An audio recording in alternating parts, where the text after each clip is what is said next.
One of the chief characteristics of Mark Carney's time as Prime Minister, I think, can fairly be summed up as overpromised and underdelivered.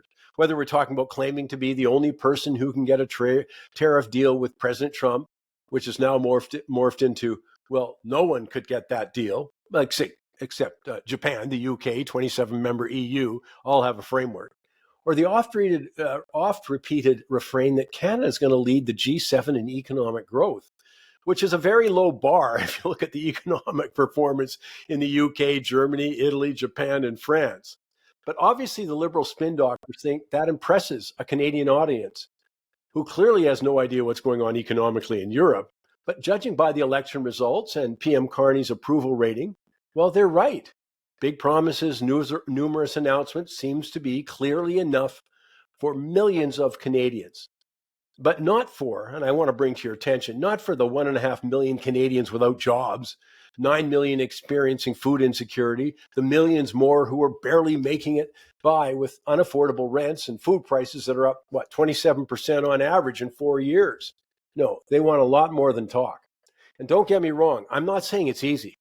Reversing Canada's economic and financial challenges after 10 years of Liberal government, where the economy and finances were way down the list of priorities and warnings about the decline in productivity were absolutely dismissed. No, that's not easy. But so far, we haven't seen any sign of urgency. Most worrisome is that there seems to be little understanding that our problems start with a lack of capital investment. I mean, it's straightforward. It's an easy formula.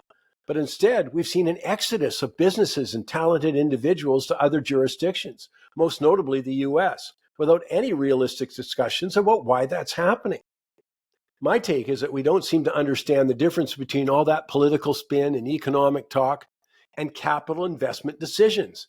The point most fail to understand is that, yeah, spin can work in politics, but it doesn't work when it comes to capital investment decisions. That ultimately comes down to whether the numbers make sense. Very much like if you took out a mortgage, you want to make sure the numbers make sense.